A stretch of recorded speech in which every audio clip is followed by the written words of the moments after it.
You're listening to the Author Stories Podcast, bringing you the story behind the stories and the storytellers. Margaret White, Terry Brooks, Sheena Kamal, Matthew Quick, J.T. Ellison, Walt D. Williams, Brad Thor, Corey, Dr. O, Brandon Sanderson, Robin Mom, Ernest Klein, Jim Butcher, Sherwin Harris. Visit hankgarner.com for archives of all the shows. Today's guest is Alison Gaylin.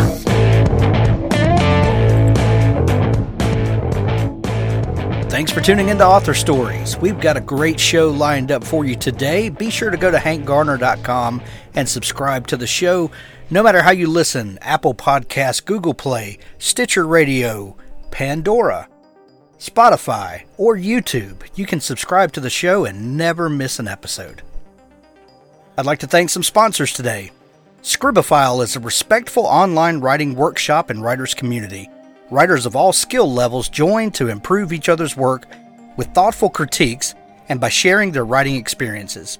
We're the writing group to join if you want to find beta readers, get the best feedback around, learn how to get published, and be a part of the friendliest and most successful writing workshop online. Improve your writing by receiving detailed critiques. Learn from a vast collection of free writing resources. Make lifelong friends in our busy community of writers.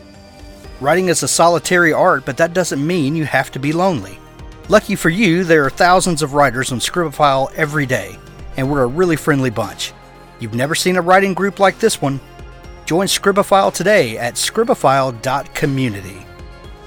For the Words is a unique writing motivator unlike anything I've seen.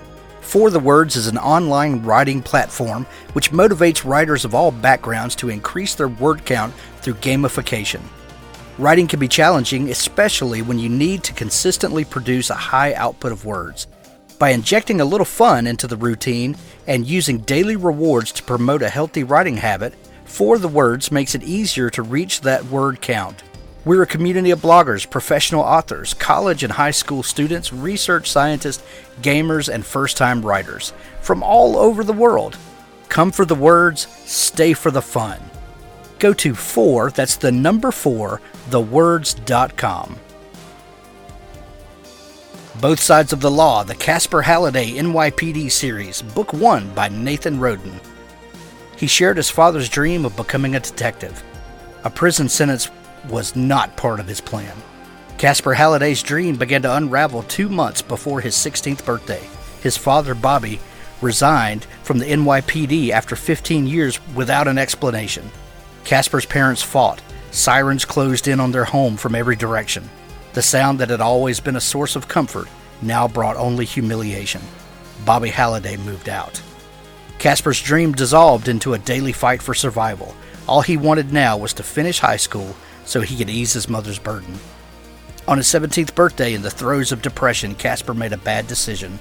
That decision brought him face to face with one of the most dangerous men in the city.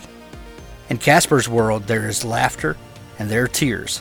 There's light and there's bitter darkness. There are improbable friends and unspeakable enemies. The Casper Halliday NYPD series launches with the most unlikely of beginnings. Read Both Sides of the Law today. The ebook edition includes a sneak peek of Ghost Man, Book 2 in the series. Writers, the internet is one of the best tools for research and creativity. It can also be one of the biggest hindrances to productivity, distracting you from doing the seat-in-the-chair, hand-on-keyboard work. Rescue Time gives you an accurate picture of how you spend your time to help you become more productive every single day. Spot inefficiencies in your day and become better at managing your time. Create a goal like spending less than 1 hour per day on email to help you stay focused. Set an alarm to tell you when you spent more than 2 hours on Facebook. Try Rescue Time and use our special discount code for 30% off a Rescue Time premium account by going to rescuetime.com/authorstories. Let us help you rescue your time. Well, thanks for joining me again for the Author Stories Podcast, where I bring you the story behind the stories and the storytellers. Today I'm really excited to have Alison Gaylin on the show with me. She has a phenomenal new book called Never Look Back, and guys, this is one of the best suspense books of this year. You will not regret having this book on your bookshelf, and your bookshelf needs this book. Welcome to the show, Alison. Thank you so much, and thank you so much for the nice words. Oh, you're so welcome. Before we get into talking about all that good stuff, we begin each show with the same question, and that question is, what is your first memory of wanting to be a writer or storyteller?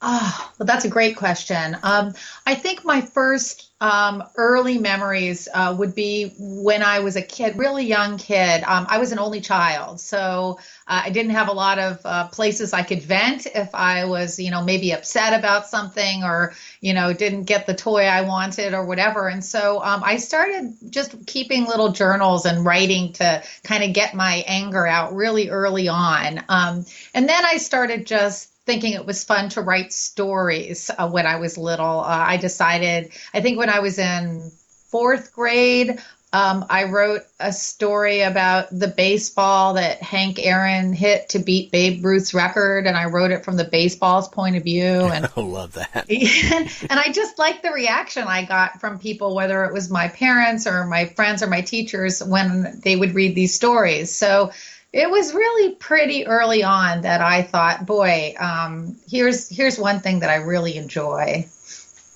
I love hearing those stories about when a young person is beginning to realize the storytelling gift and the encouragement that they get from teachers or parents or anyone of influence in their life. How important as a writer now are those early memories and experiences that you had when someone realized that this might be something you're good at? Yes, absolutely. And, by the same token, parents and teachers have the power to do the opposite as well. Yes. So, my parents were always really encouraging, and most of my teachers. But then when I was in high school, I had this English teacher, and I had really thought for sure, I'm going to be a writer. That's what I'm going to do. And then I think I must have been a sophomore in high school, and I got a B in the class, and I'd always gotten A's in English. I wasn't the greatest math student, but English was like my class. And I asked her why I got a B, and she said, I only give A's to people who will one day write professionally. That's what she told me. So, I honestly got so discouraged by that I was like, okay then. And I went to college and I studied theater because, of course, acting is so much more practical than writing. And I wasn't as good at it as I was at writing. So I found my way back to it, but it really did just, it was like a kick in the stomach that lasted for years. So I don't think teachers realize how much power they can have to either encourage or discourage a kid, especially as far as doing something creative goes. Right. It's so powerful. And that one sentence can have impact for negative or in a positive direction. And so what did you went and studied theater? Yes. I've met lots of novelists who were frustrated theater people. I don't know if it's because as a novelist you get to be director, actor, screen, or playwright, and the whole 9 yards. What was it that brought you from theater back to writing?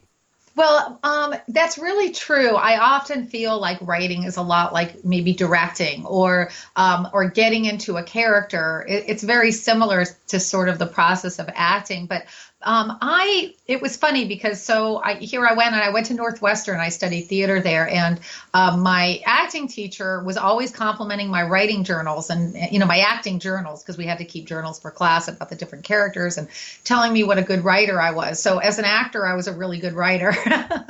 And so then I started taking creative writing classes in college, and then I got into the playwriting program at Northwestern, which was part of the theater major, but I took this playwriting course with this wonderful professor, Linda Jenkins. And so by the time I graduated, I knew, this is it. It's still what I love. It's still what I need to do.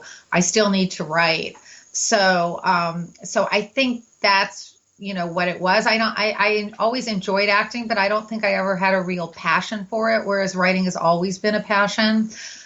But I do think it's true that when I am writing a book, I mean, part of, especially if you're writing, I think psychological suspense, which is what I write, and you want your readers to really feel for the characters and kind of, so when you write it, you have to really get under their skin and so that the reader can have an almost visceral experience. And that's sort of the same thing as when you're trying to bring a character to life as either an actor or a director or a playwright. So I think it's very similar in that way. You mentioned that you write psychological suspense, and do you remember what it was that turned you on to that genre? Do you remember a book or an author or someone that opened your eyes that these kinds of stories could be told? Sure. I mean, I think the very first psychological suspense I ever read was Edgar Allan Poe. When I was a kid, my dad kind of introduced me to those books, and I always loved being scared. And to me, the biggest type of fear is sort of getting under the skin of a person who's experiencing some doubt or whatever psychologically. So from there, another great early psychological suspense I read, and probably the first modern one, is Where Are the Children by Mary Higgins Clark, which is kind of the forerunner of a lot of the domestic and psychological suspense books today that came out in the 70s. So yeah, I mean, there's a lot of,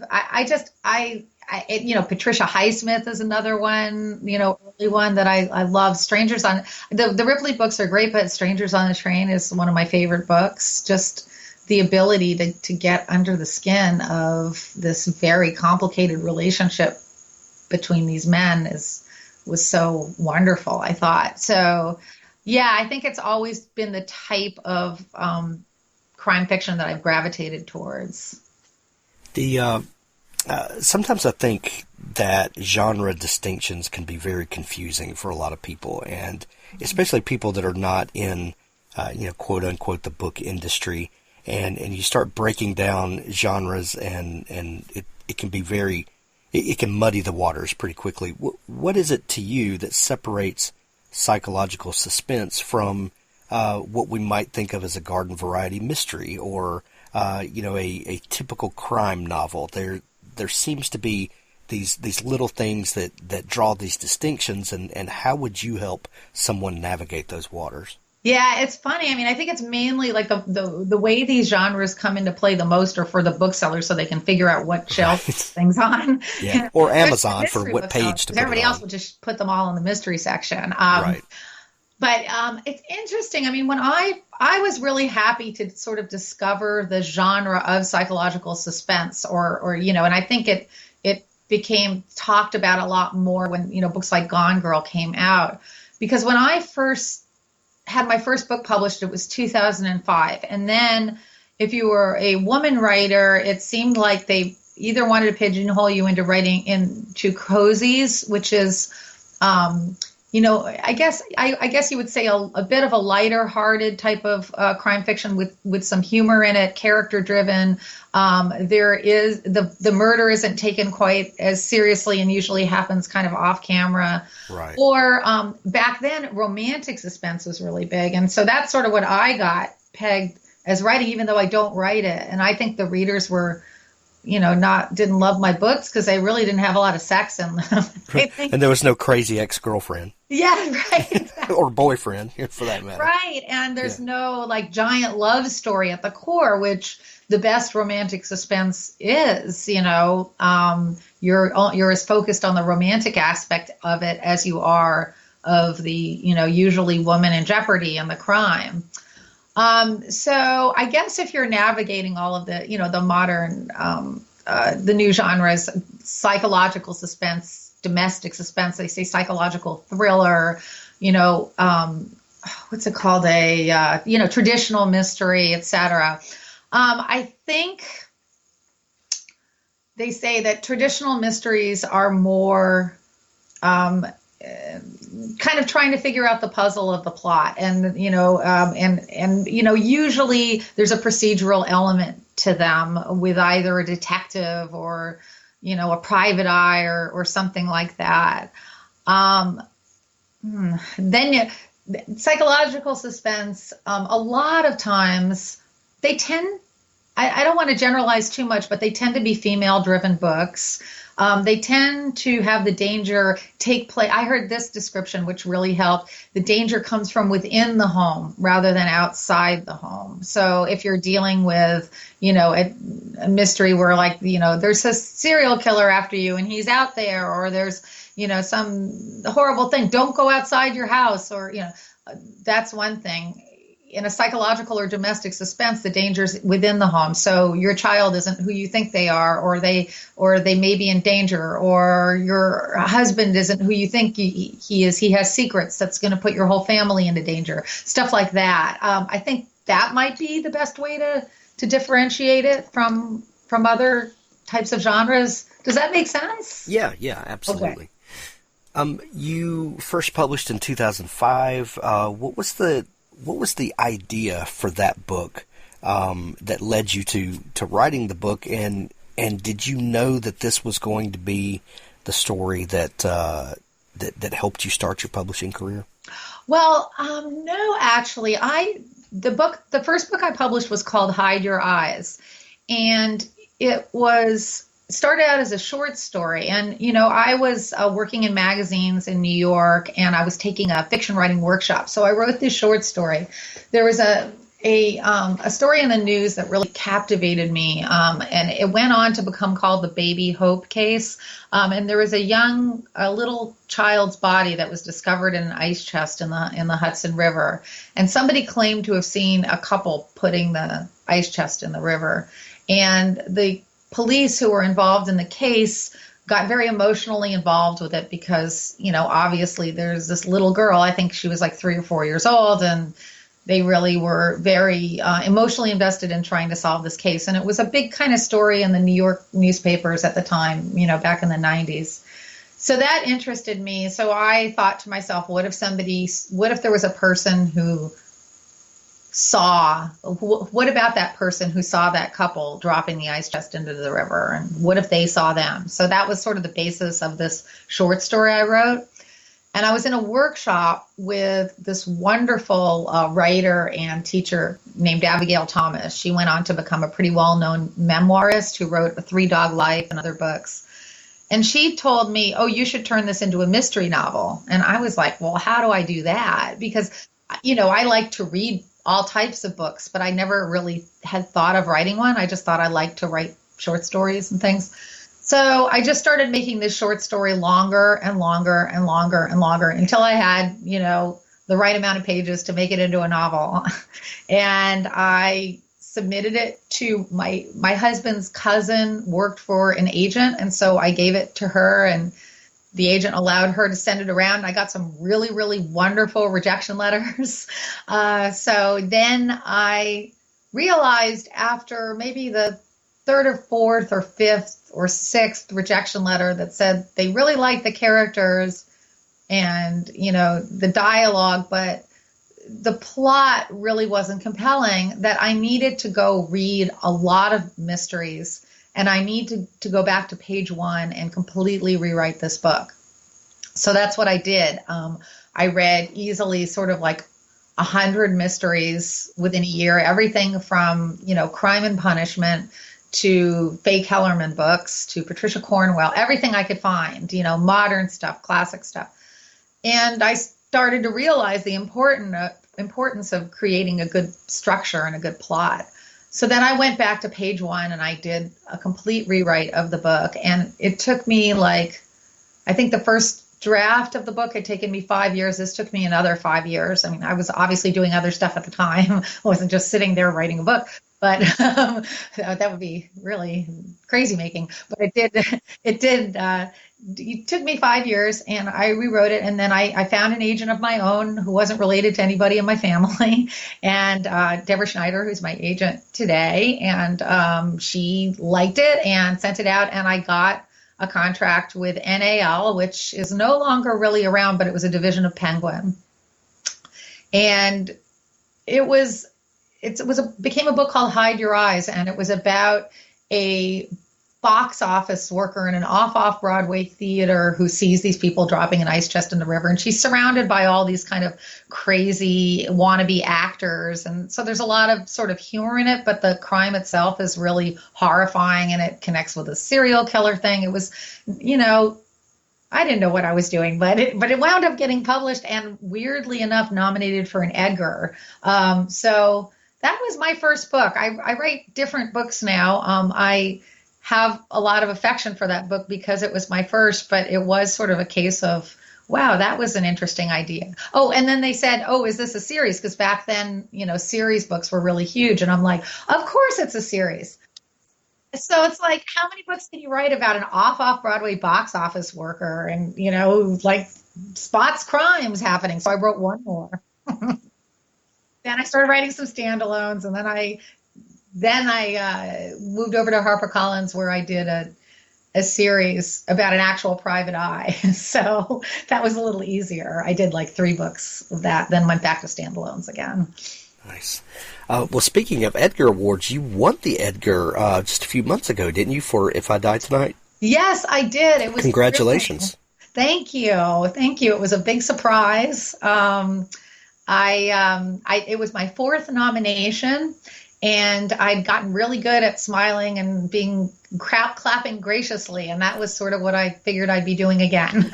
So when it happened, it was a real thrill and so gratifying and so nice after all these years. That the mystery writing community is such a supportive and wonderful community, and to win that award surrounded by so many friends and in such great company as far as the other nominees went, it was pretty wonderful. I actually think our category, it was paperback original, was the first time that category had ever been all women before. So wow, yeah, kind of says how far we've come in just a short amount of time. Well, that and how broad your audience has to be. Mm-hmm. It's, most of my favorite books of the past year have been women suspense and thriller writers. There's such a strong stable of writers right now putting out amazing books. Absolutely, yeah. And I've talked to a lot of people, women and men, who feel the same way. I mean, you want to say it's our time, but it should just be like all the time. It should. And I long for the day where we don't notice things like that. This was written by a woman. Well, who cares? It's a fantastic book. Exactly. Yeah. I feel the same way. Yeah. Well, I love the story that you told me a few minutes ago about the advice that you got to go read some mysteries and to work on your plotting, because your books are some of the most amazingly plotted books, and you have a real knack for taking timely topics, and we're going to talk about your newest book in just a minute and how that what I'm alluding to there. Mm-hmm. Taking timely topics and things that are of interest to people right now, without seeming like you're using it as a plot device on purpose. And that was so clunkily said, but I think you, like your newest book, Never Look Back, there's it's centered around a podcast, and I love that because we're talking on a podcast right now. Yes, podcasts are great. But, true crime podcasts are like all the rage right now, and you expertly use that in this book, and it doesn't seem like a gimmick because that's popular right now. In your study and learning, all that you did about plot, what were some things that jumped out at you and that you were mindful of to be able to say, okay, this is what I did wrong previously, and this is how I'm going to correct that? Were there some kind of glaring things that jumped out at you? Yes. The first one thing I would really advise people, especially if they're in writing groups, is to not take every single person's advice, particularly when they say this isn't clear enough. the first draft was too clear. It was like everything was telegraphed, and it was just sort of like this happens and this happens and this happens. It's okay to have a reader be thrown off balance and be a little bit confused as long as you know where you're going and what direction you're going in. And stories can be told any number of ways. I mean, you have like this wonderful toolbox. You can tell everything from one point of view in the first person. That's one type of way to keep things mysterious. Or you can switch points of view, and then you realize that one character wasn't seeing things correctly at all, and they were the character that you believed and trusted.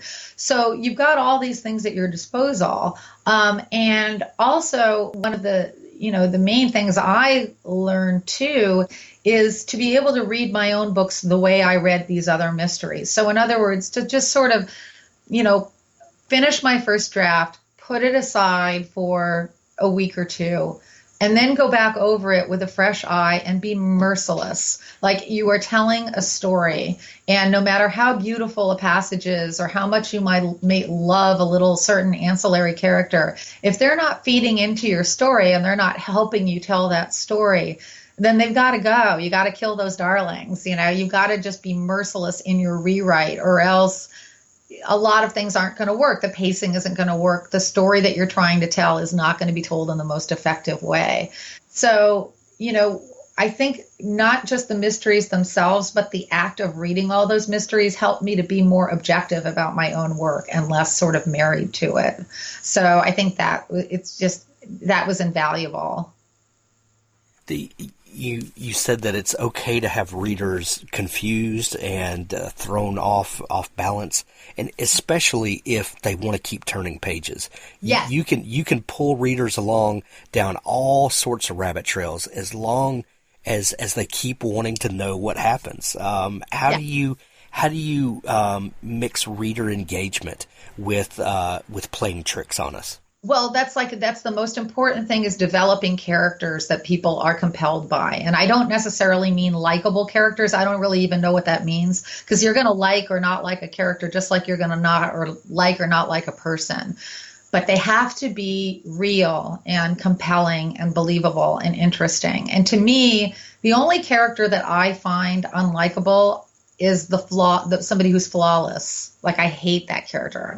I have plenty of flaws, and my friends do, and that's what makes us human, So, and by the same token, I mean, I don't tend to write villains at all anyway. I write, people who do the wrong thing, but maybe I wouldn't call them villains. But even if you're writing like a classic villain, to give them, a grain of nobility or something, they have to believe in what they're doing.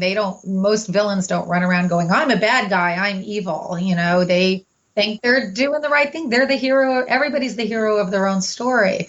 So I think the key to get people turning the pages is to keep the character, to focus on character, to make them compelling, to make them believable, to make them mysterious in a way, but to make them somebody that your reader wants to go along for the ride with, So creating the right character, the right narrative voice is really, really important in terms of getting your readers involved. When let's come back to the new book for a minute. Never Look Back. This book is it's such an amazing book, and it has a very complicated narrative or it seems complicated in the beginning. And you're dealing with multiple timelines. The book deals with a mass murder, or a series of mass murders. And I believe that this is informed by something real that happened. Is that true? Yes. Mm-hmm. Tell us where, well, first off, when you're working on a new story and it's still in the idea phases, when you're kind of asking what ifs and wondering if there's a story here, what usually comes to you first? Is it a character? Is it a setting? Is it like a news story? Is it just a series of what if questions? How does the germ of the idea of the book start coming to you? Whenever, a lot of times it is either a news story or maybe a story that somebody else tells me of a true thing that happened. If I Die Tonight, my previous book, the germ of that was a story that my daughter told me that was a local news story that happened. What always makes me get those ideas and say, I want to spend 300 pages on it is if I hear either a news story or something that happened and I think, what if that were me?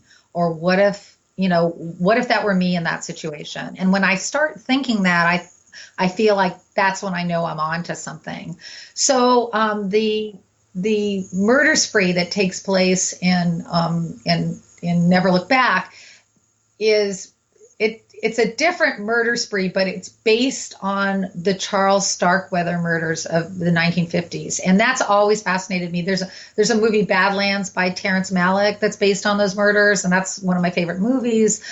There's a Bruce Springsteen song called Nebraska based on the murders. And I think Natural Born Killers was also, there's tons of people. There's a Lawrence Block book that's based on them. There's tons of people that have been inspired by these murders because the killers were so young and they were a couple. And the story is that 19-year-old Charles Starkweather took his 14-year-old girlfriend, Carol Ann Fugate, and they killed like a dozen people or something in Nebraska in the 1950s. If you look at the story, though, and the thing that made me think, what if that were me or what if that were my mother, is that if you look at it, it's very clear that Carol Ann Fugate was a kidnapping victim. This wasn't some kind of crazy Romeo and Juliet, Bonnie and Clyde thing happening. It was she had broken up with him. He killed her family when she got home from school. He lied to her and told her that her sister was, or I think, her little sister was still alive, or her mother and little sister were still alive, and that if she did what he said, that the people who were keeping them would keep them safe. So she goes with him on this murder spree, and he's killing all these people, and all these horrible things are happening, and she's terrified, and she's too scared to ask for help. She's a 14-year-old kid, and then finally the police get them, and she thinks she's being rescued, but then she's arrested, tried, and convicted based on his testimony of being an accessory to murder, and she's sentenced to life in prison.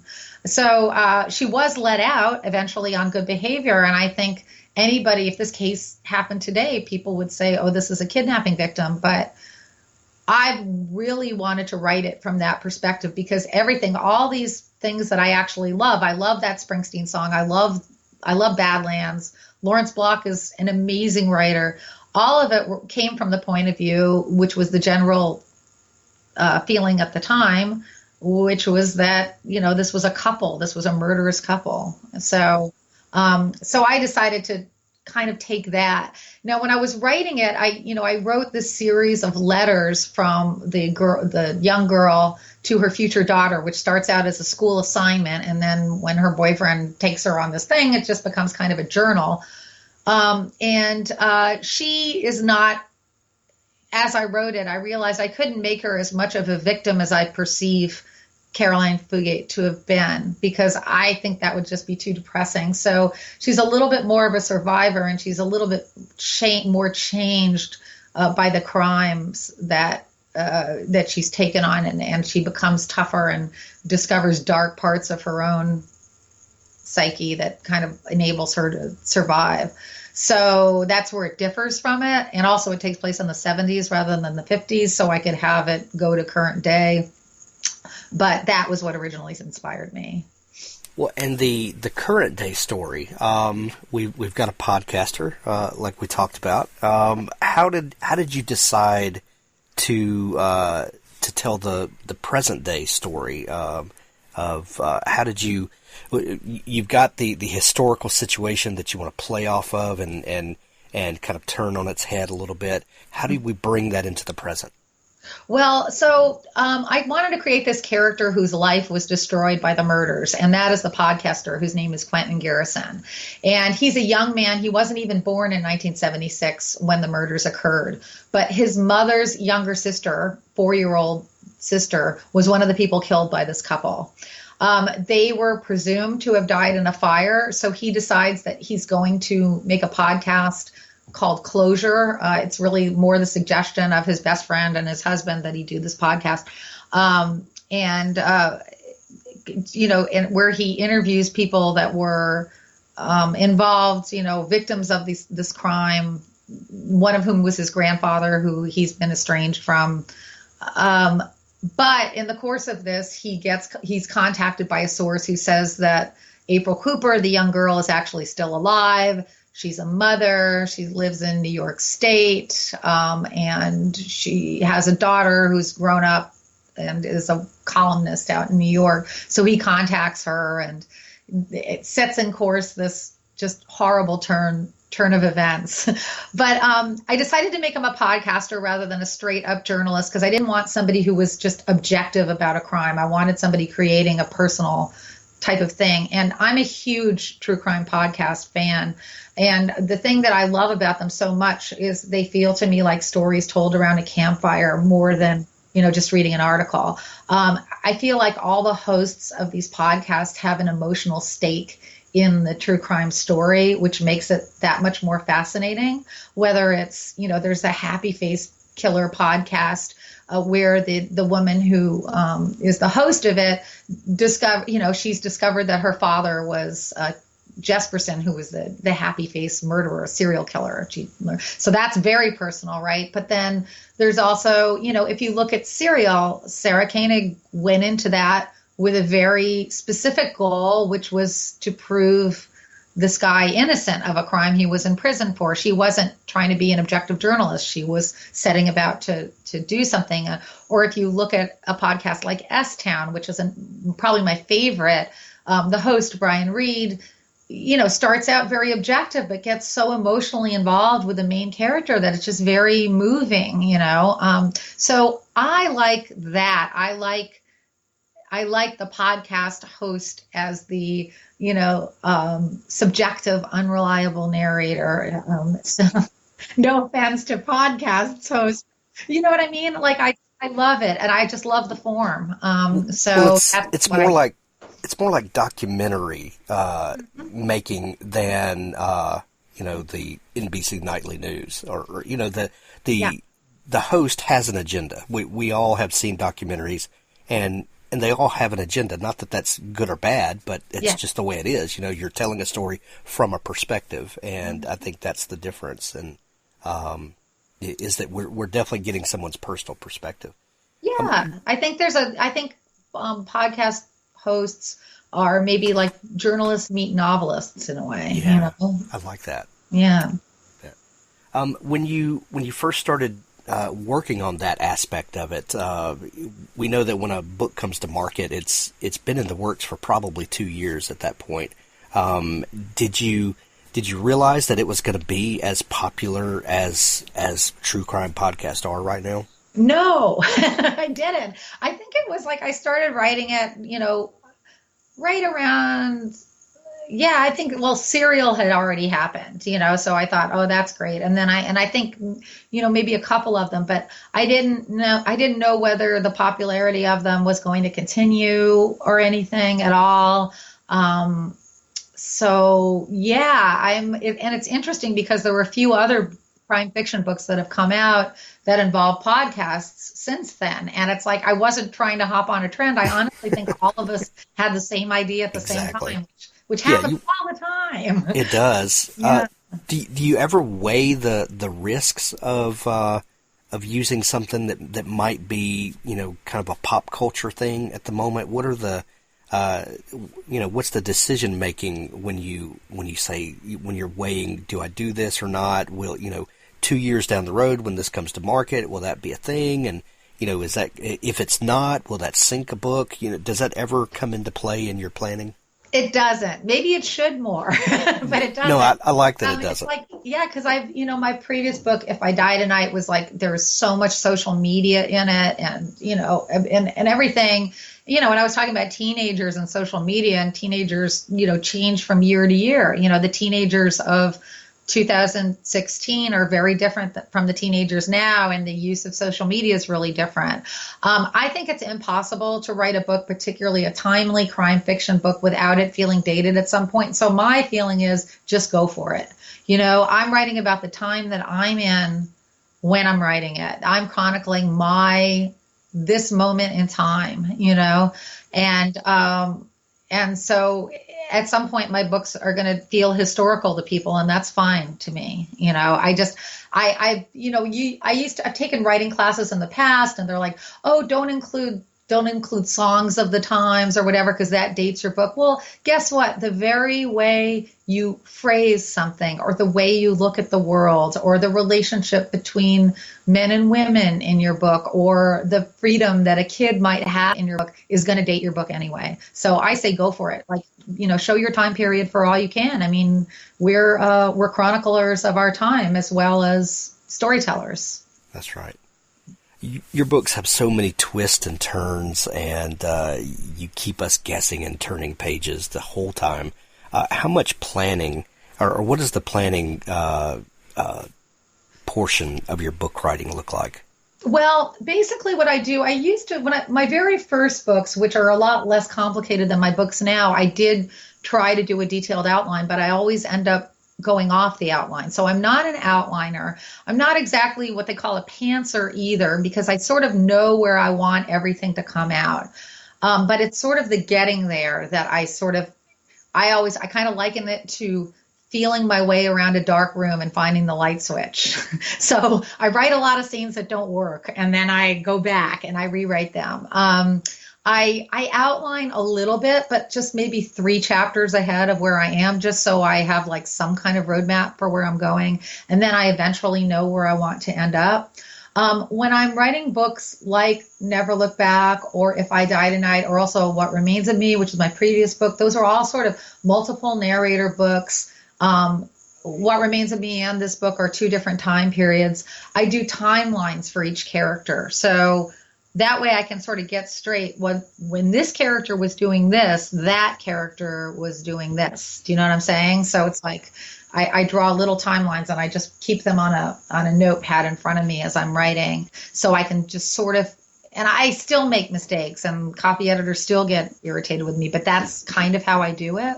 But I feel like the big key to writing a complicated but still followable book is rewriting. My first draft is almost like, I change so much between the first and second draft. It's not even funny. My first drafts are usually just horrible, make very little sense, and they're awful. So I do a lot of rewriting, rearranging. Never Look Back, I did the most structural changing in my rewrite of any book I've ever written. But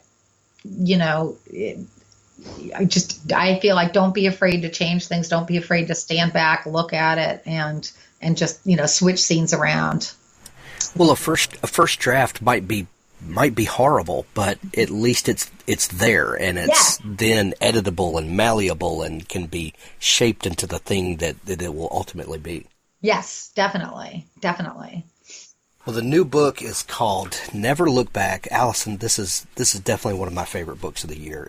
I've been telling everybody about it. I'm so happy. That's great. Yeah, we're going to put links to it in the show notes to this episode. If people are just learning about you and want to, dig into more of what you do and get in your back catalog and all that good stuff, is there a place where they can find you online? Sure. I'm on Twitter, just Alison Gaylin. I have a Facebook page as well. I'm on Instagram, and then I've got a website, AlisonGaylin.com. Excellent. Are you presently working on another book? I am, yes. And it is first person, present tense, one narrator, at least for now. Ooh. So we'll see how that works. Oh, that's going to be fascinating. Alison, I've loved getting to chat with you and getting to know you. We're going to send everyone to see you and to pick up their copy of the new book. Thank you so much for taking time to come on the show today. Thank you so much. This was such a pleasure. Thanks for tuning in to the Author Stories podcast. Be sure to subscribe at hankgarner.com or on your favorite podcasting app. Now stay tuned for an audiobook excerpt from Richard Gleaves, the Jason Crain series. I was walking through the woods between Wolfert's Roost and the future site of my father's Stone Manor house. The house would eventually stand on what had been old Baltus's pumpkin field, the land where I had found my grandfather's head. Father had chosen the spot for its view of the Hudson River. Knoll was to be a grand mansion in the Gothic Revival style, but at the time the mansion was but a few foundations of Van Brunt stone. I had become fond of the place already, the idea of it, and I spent many a night alone in a shack on the property. My mother disapproved. She would have me sleep in the room across from hers in our townhouse. But I was 15 and did not answer to her. I kept a bottle of spirits hidden in the crook of 2 walnut trees near old Baltus's grave. I thought he would approve of the gesture. I had stopped along my way to fetch it out. At the moment the first pull of liquor touched my throat, I heard a ghastly, inhuman laugh. I was not alone in the woods. Had God sent the horseman after me? Had I sinned that terribly? I ran through the wood and found the field where Knoll was to be built. The outline of the foundations was barely discernible beneath the snow. An apparition stood there. Though I have seen him many times since, I shall never forget my first glimpse. Gaunt in moonlight, headless, exuding power and malice. A magic thing in the land of the ordinary. The headless horseman of Sleepy Hollow. What chills those words evoke! It charged at me, hatchet raised. I stood transfixed, unable to move, unable to even imagine escape. This was the servant of God, after all, sent to strike down sinners. I hurled the bottle from my hand, ashamed that I had become a drunkard as Baltus had been. It shattered against the foundations of Knoll. I stretched out my arms and awaited judgment. A piercing white light broke the darkness. The horse reared. "Not my Dylan!" cried Agatha, appearing from the wood. She held a skull in her hand. It shone brightly as a diamond. And in that moment I understood. The horseman did not serve God. He served my grandmother. Perhaps in that moment I came to see Agatha and God as one and the same. The unholy spirit fought her command. A foreleg of the demon horse struck my head with such power that I fell backwards with a cry and knew no more. I carry the scar to this day. A slight indentation in my temple, barely noticeable. In my days of courting I was told that when I am angry the patch of insulted skull bone will stand out in a disturbing manner. I have never had occasion to see this phenomenon, however, as I am generally well pleased whenever I pass a mirror.